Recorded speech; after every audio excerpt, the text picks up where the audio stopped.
When a disgraced billionaire publicly humiliates the black woman he once abandoned, he doesn't realize the quiet 6-year-old beside her is his heir, or that the most feared man in Seoul has already chosen her as his wife. The chandelier above the Aurora Crown Ballroom cast its gold across everything it touched: the champagne flutes, the diamond earrings, the rehearsed smiles of Seoul's most powerful people. Everything in this room was designed to remind you of your place. Nia Williams knew hers. She stood at the far edge of the marble floor in a deep emerald gown, forest green bleeding into crimson at the hem, gold embroidery climbing her bodice like ivy on a cathedral wall. The dress was not borrowed. It was not rented. She had chosen every thread of it with the same quiet intention she brought to everything she built after the night someone tried to destroy her. Her back was straight. Her chin was level. Her hands did not shake, but her jaw was tight, because he was already looking at her. Min-soo Park hadn't changed. That was the cruelest thing about men like him. They never had to. He still wore money like a second skin, still tilted his head at that particular angle that said, "I already know how this ends." He was surrounded by 3 socialites who laughed before he finished his sentences. When his eyes found Nia across the ballroom, that laugh didn't stop. It sharpened. He crossed the room slowly, deliberately. He wanted an audience, and the audience obliged. Conversations dropped, glasses paused mid-sip, eyes slid sideways without heads turning. "Nia." He said her name the way someone identifies an insect. "I almost didn't recognize you. The dress is—" He tilted his head. His companion covered a smile. "Brave." The word landed the way he intended it to. Brave. Not beautiful. Not elegant. Brave. As in, it takes a certain audacity to show up somewhere you don't belong. "The last time I saw you in a uniform," he continued, his voice low enough to feel intimate, loud enough to carry, "you were mopping the east corridor of my family estate. 3rd floor. You used to hum while you worked. Do you remember that?" Nia said nothing. "You're here because of that nonprofit, yes? The one for housekeepers?" He smiled at his companion. "Domestic workers. Very noble." Back to Nia. "Tell me, does running a charity for maids feel full circle, given your history?" The room did not gasp. The room breathed. "There is a difference." A gasp would have broken the moment. Instead, the silence became a container, and every person in it leaned in. Nia looked at him. 6 years. 6 years since the night he had her escorted from the property with 1 month's severance in an envelope and nothing else. Not a coat, not an explanation, not even the dignity of a raised voice. He had done it quietly, the way powerful people dispose of inconveniences. She had stood in the snow outside the service entrance with her single bag and a secret she hadn't yet found words for, and she had made herself a promise. "You will not be cold forever." "Min-soo," she said at last, her voice measured and unhurried. "The dress cost more than your last watch." She let that breathe. "And the nonprofit has placed 912 women in legal employment contracts across 3 countries. You can Google the rest." A flicker crossed his face. Not shame. Men like him did not do shame in public. Something closer to recalculation. He opened his mouth. The ballroom doors opened first. Not a knock.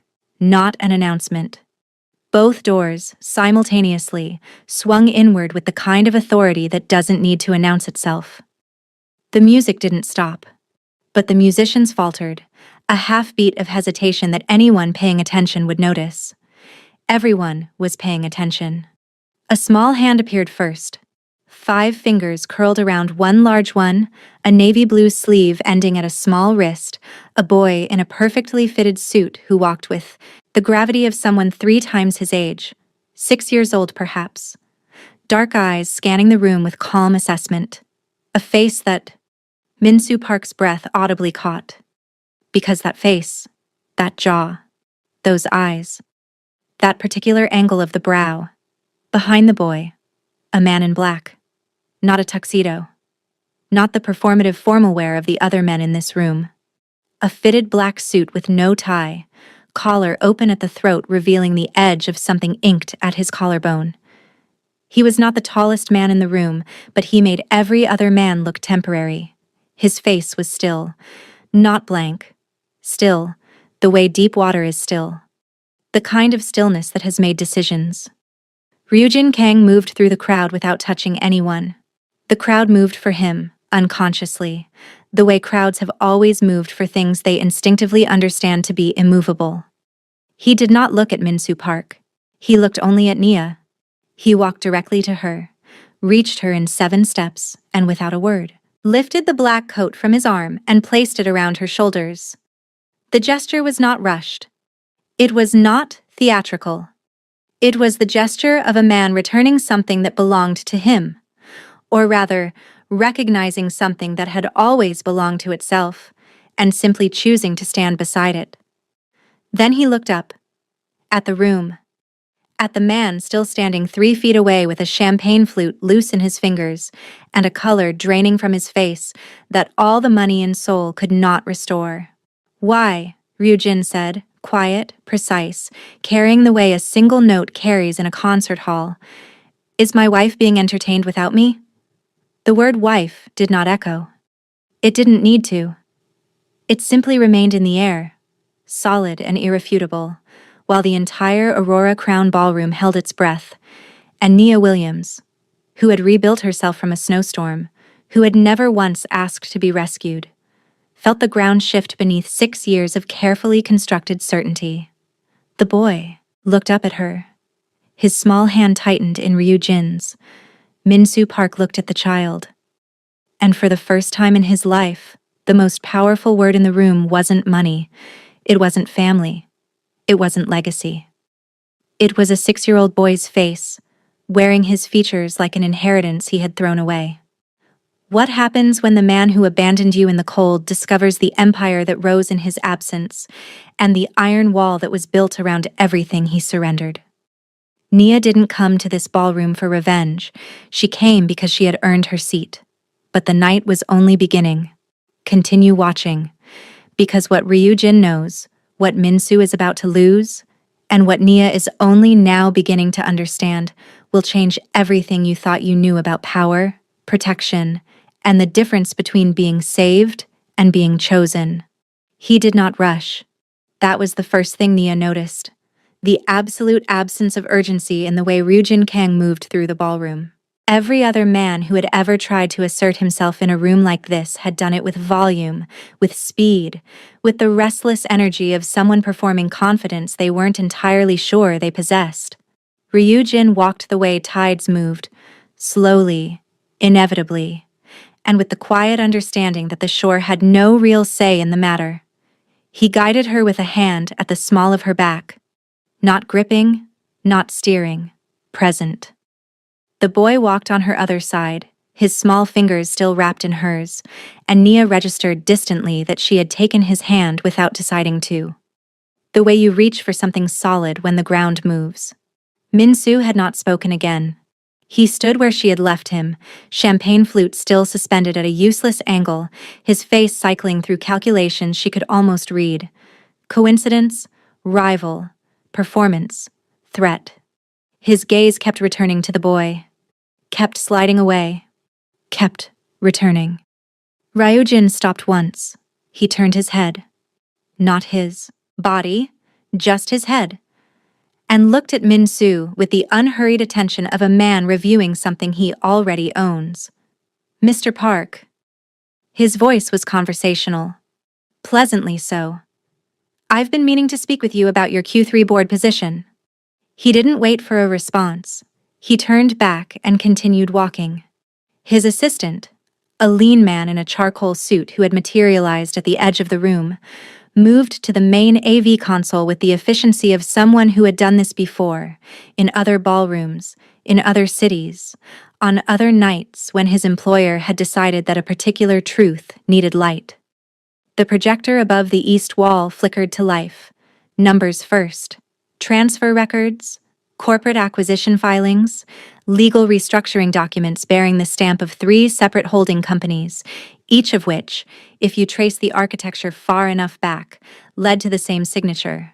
The same name, Ryu Jin Kong. 42% controlling interest, effective 14 months ago.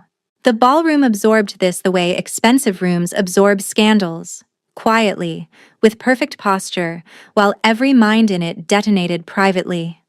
Nia heard someone whisper a number, heard another voice repeat it an octave higher. Min-soo Park's name rippled through the crowd in hushed fragments, and for the first time tonight, it did not carry the weight it usually did. Ryu Jin did not look at the screen. He already knew what was on it. Min-soo tried to take a breath, but his lungs refused. He looked at the massive projector screen detailing his total financial ruin. Then his eyes snapped back to the 6-year-old boy in the navy suit, the son he had thrown into the freezing snow 6 years ago. The heir he had discarded, now standing completely untouchable behind a wall of lethal power. His legs simply stopped working. It wasn't a choice. It was the total physical collapse of a man who realized he had just lost his empire, his legacy, and his future in the exact same 60 seconds. Min-soo Park hit the marble floor. Hard. He dropped straight to his knees in the dead center of the Aurora Crown Ballroom. The crystal champagne flute slipped from his numb fingers, shattering violently across the polished stone. The gasp the room had been holding back finally broke. Min-soo looked up at Nia. The arrogant mask he had worn his entire life was completely gone, leaving only naked, pathetic panic. He was no longer the billionaire in the bespoke tuxedo. He was a broken man begging at the feet of the woman he once called a maid. "Nia," he choked out, his voice cracking, thick with tears in front of Seoul's elite. "Please, the boy. My company. Nia, please." Ryu Jin didn't even blink. He looked down at the sobbing, broken billionaire kneeling at his wife's feet, with the cold detachment of a man observing trash on the sidewalk. "I dislike public disrespect," he said to no one in particular, to everyone present, to Min-soo Park specifically. The sentence required no decoration. He placed it in the room like a stone placed on a table, solid, without ceremony. And then he walked Nia through the ballroom doors and into the corridor beyond, and the doors swung closed behind them, and the night outside was quiet and cold and full of stars. She didn't speak in the elevator. He didn't try to fill the silence. The penthouse was on the 43rd floor, and the ride took 47 seconds. And in those 47 seconds, Nia stood with her arms crossed and her eyes fixed on the middle distance, and her mind doing something she rarely allowed it to do, reaching backward. The boy had been taken by a woman Ryu Jin called Mrs. O, a soft-spoken woman in her 50s, who had clearly done this before, who had produced warm milk and a specific stuffed animal from a bag Nia had not seen her carrying, and who had disappeared with him down a corridor with the practiced invisibility of someone trusted completely. Nia had watched her son go without, to be in protest. That too unsettled her. The fact that he had gone easily, the fact that he had looked comfortable, as though some part of him already knew this place. The elevator doors opened onto a room that was mostly glass. Seoul spread below like a circuit board, every light a decision someone had made. The penthouse itself was minimal. Dark wood, clean lines, one bookshelf covering an entire wall. No art except for a single ink painting above the fireplace, brushstroke mountains dissolving into mist. The kind of room that had been designed by someone who understood that the city outside was already the spectacle, and that everything inside should simply be still. Nia turned around. Ryu Jin was already watching her. He had removed his jacket. His sleeves were rolled to the elbow, and the ink at his collarbone continued down his left forearm in patterns she didn't try to read. He stood with his hands in his pockets and his weight distributed evenly, the posture of a man who was not bracing for anything because he had already decided how this conversation would go. She had not decided that. She hadn't decided anything since the doors had opened. "The marriage certificate," she said. Not a question. "Is legal. Filed 9 months ago in Seoul District Court under a joint protection agreement. I didn't sign a joint protection agreement. You signed a foundation legal consolidation document in March. Page 7, subsection 4. Your lawyer at the time missed it. He paused. I did not. The heat that moved through her was not entirely anger, which made the anger worse. You buried a marriage contract in my nonprofit paperwork. I buried a protection order in your nonprofit paperwork, he said, and his voice did not change. The marriage was the mechanism. The protection was the point. That is not a distinction that makes this better. No, he agreed. It isn't. She waited for him to apologize. He didn't. She studied his face for the flinch of a man who knew he had overstepped and was managing the fallout. She didn't find it. What she found instead was something more complicated. A steadiness that was not indifference, an attention that was not performance. He was watching her the way people watch things they have thought about for a long time finally move in real space. Why tonight? She asked. Why reveal it now, in that room, in front of all those people? Because Min-soo's legal team filed an emergency petition for paternity access last Tuesday, he said. They intended to serve you at the gala, public location, press presence, maximum humiliation, minimum ability to refuse without spectacle. I moved first. The room was very quiet. He knew, she said. His mother has known for 2 years. She hired investigators 18 months after you left. Once she confirmed the boy's bloodline, she began building a custody case. Not for love of a grandchild. His voice was even, but something in it thinned slightly. The first hairline fracture she had seen in that composure. For legacy management, the park name, the inheritance optics. He is the only male heir of that bloodline, and they lost him before they knew he existed. Nia sat down. Not because she was weak, because she needed the floor to be reliable. 6 years of building, 6 years of waking before dawn and writing grant proposals and training caseworkers and believing that if she just kept moving forward, the past could not catch her legs. And all along, somewhere in a filed folder in a law office she had never visited, her son's face had been documented, measured, assessed for value. You should have told me. Her voice was quiet and absolute. Yes, he said. Don't agree with me like that makes it acceptable. It doesn't make it acceptable. You asked why I didn't tell you. The answer is that your foundation's early donor network had 2 compromised members with Park family ties. Any communication that reached them would have reached her. Made a calculation. You made a calculation about my life. I made a calculation to protect your son's life. The fracture in his voice sealed itself. You can be angry at the method.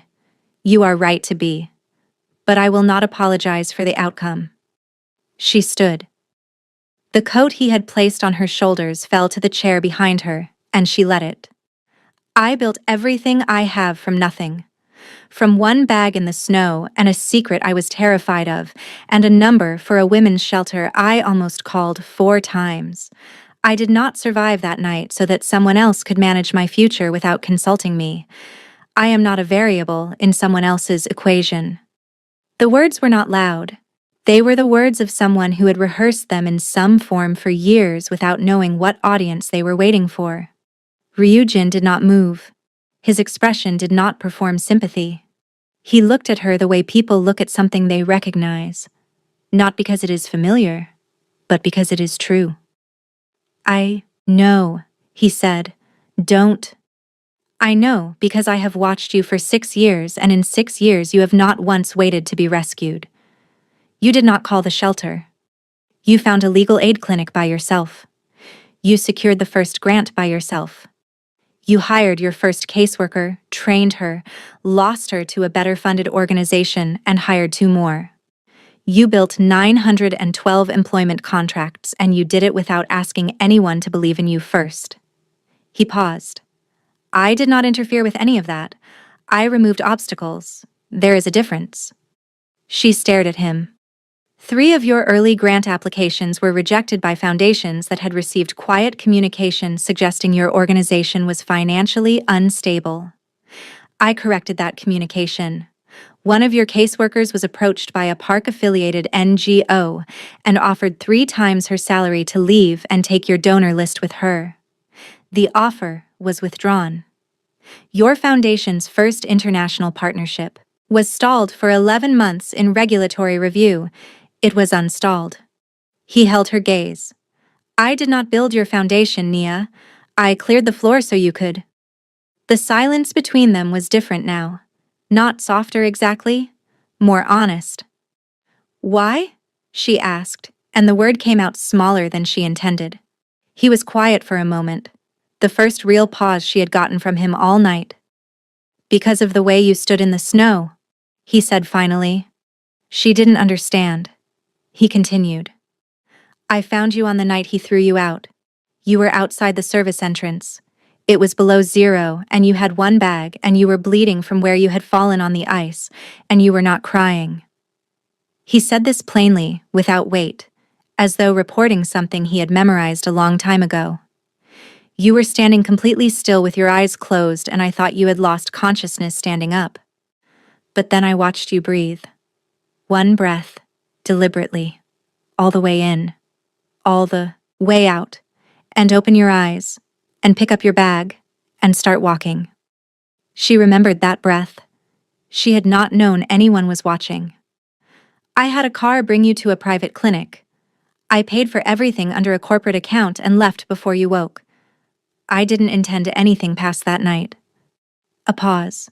But I checked on the clinic discharge, then on the address you gave them, then on the name of the organization you registered 4 months later.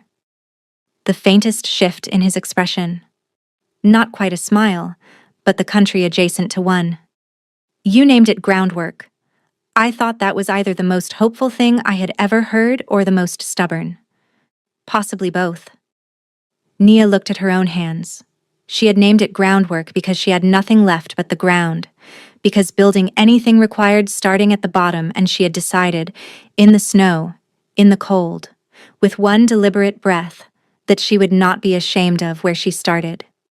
You should have introduced yourself, she said. Her voice was different now.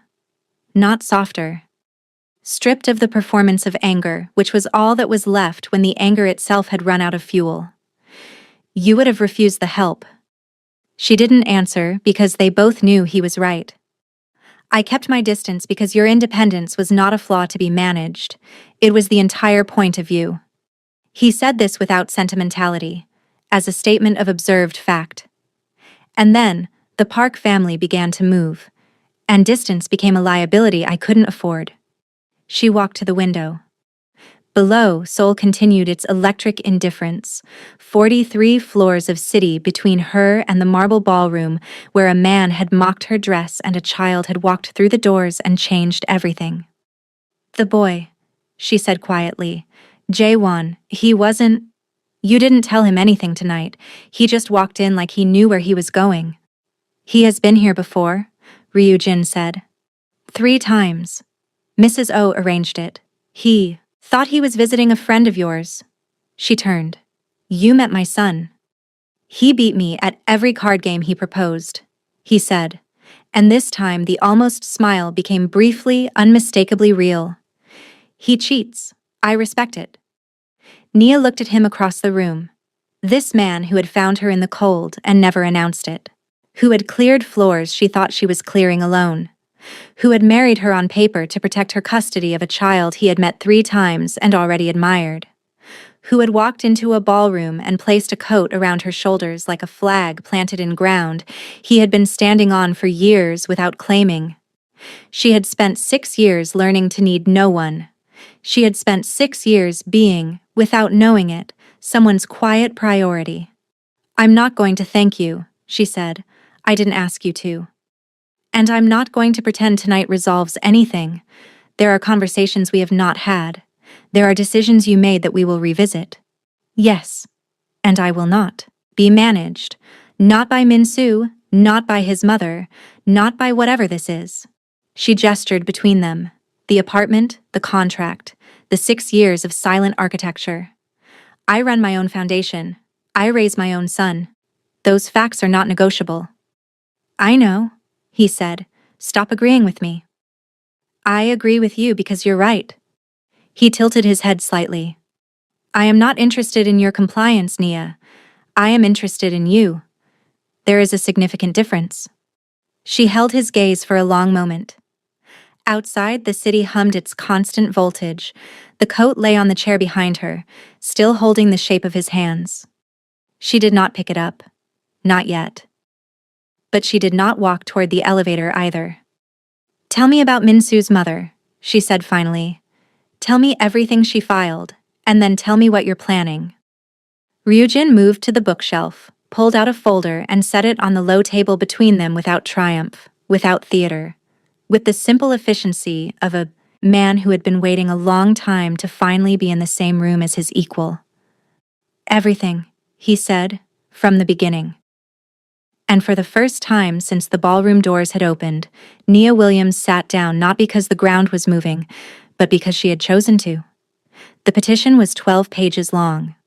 Nia read every word of it sitting at Ryujin's kitchen table at 2 a.m. with a cup of tea she had made herself because she needed something to do with her hands. The legal language was clean and bloodless, the way all instruments of cruelty are clean and bloodless when they are expensive enough. It alleged financial instability. It questioned the suitability of a single mother running a high-demand nonprofit as a primary caregiver.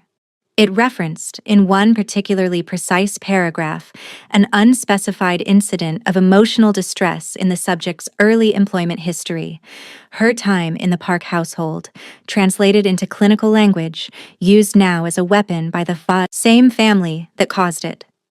She set the papers down and pressed her fingers flat against the table. Ryujin was across from her, reading something on his phone, giving her the silence she needed without announcing that he was giving it to her. She's not doing this for love of him, Nia said. No. She wants the heir. The bloodline. Something to leverage against Minsu's declining board position. She looked up. She'd raise my son as a corporate asset. That is the accurate read. Nia was quiet for a moment. Then, what do you have on the DNA? A verified independent lab result, collected 14 months ago from a water glass at a public event Minsu attended. Chain of custody is documented. It is, legally, airtight. She studied him. You've been building this case for over a year. I have been building it since the day I confirmed his mother had opened an investigation. And you never came to me. And I never came to you, he repeated, not as agreement this time, but as acknowledgement, the distinction she had asked him to honor. That decision is mine to carry. I have already said so. She picked up the papers again. Not because she hadn't absorbed them, because some part of her needed the weight of them in her hands while she made the next decision. Release the DNA results, she said. Not through lawyers. Publicly. Before they can control the narrative. He looked at her for a moment with that same unhurried attention. Then he picked up his phone. By morning, Minsu Park's name was everywhere, and none of it was kind. The DNA results had been filed with Seoul Family Court and simultaneously transmitted to 3 independent press contacts. Not tabloids, not gossip channels, but the kind of financial journalists who covered inheritance law and corporate succession, who understood exactly what an illegitimate heir meant for a conglomerate already wobbling under a CEO whose board had been quietly losing faith for 2 years. The story was not sensational. It was structural. That made it worse for him. Minsu went to press first. He called it a fabrication, a scheme. He used the word manipulation 3 times in 4 sentences, and every time he used it, the journalists who had already seen the documentation noted that he had not once used the word false. His mother said nothing publicly. That silence was its own kind of answer. By mid-morning, 2 board members had requested an emergency shareholders meeting. By afternoon, 3 more had joined the request. The meeting was scheduled for 48 hours out, and Minsu Park spent those 48 hours doing what men like him do when the architecture of their life begins to crack.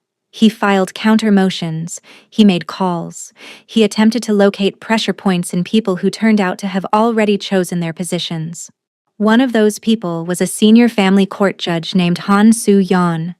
She had appeared in the third row of a groundwork fundraising dinner 14 months ago, on the arm of a colleague, having heard of the foundation from a journalist who had covered its first international placement.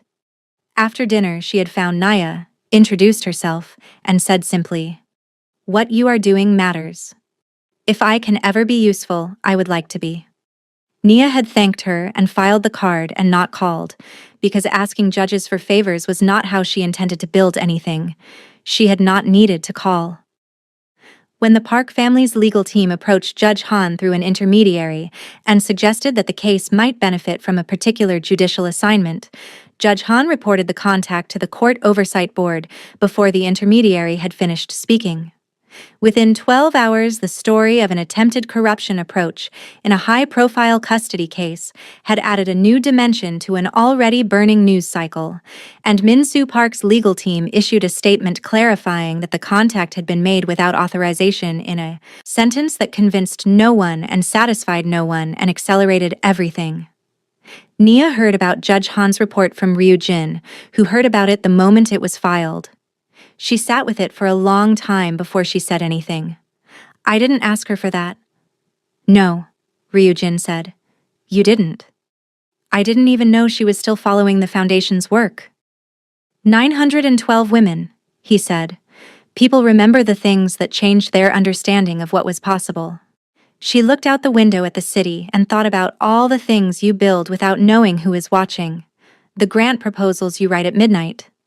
The caseworker you train over 3 weeks and lose to a better salary and train again. The woman you place in her first legal employment contract who cries in your office and says, "No one has ever helped me like this," and you tell her, "That's exactly why we exist. You build it because it is necessary. You do not build it to be remembered." And then, sometimes, the memory returns to you precisely when you need it. The shareholder meeting was held in the Park Group's glass tower on the 41st floor, and it had been designed by Min-soo's team as a damage control exercise. A controlled room, familiar faces, the comfortable machinery of institutional loyalty. He arrived early. He sat at the head of the table. He arranged his materials with the focused calm of a man rehearsing confidence. Ryu-jin arrived 7 minutes late.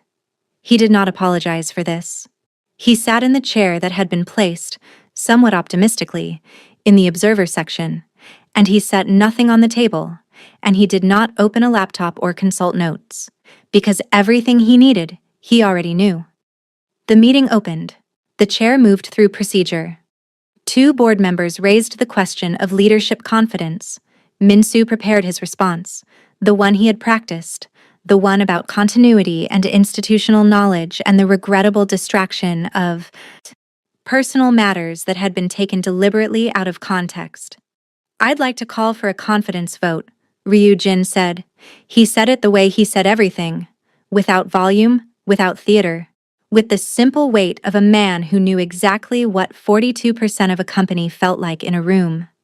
The chair looked at him, looked at the procedural calendar, looked at the proxy documents Ryu-jin's assistant had filed, correctly and completely, 10 days prior. The vote took 11 minutes.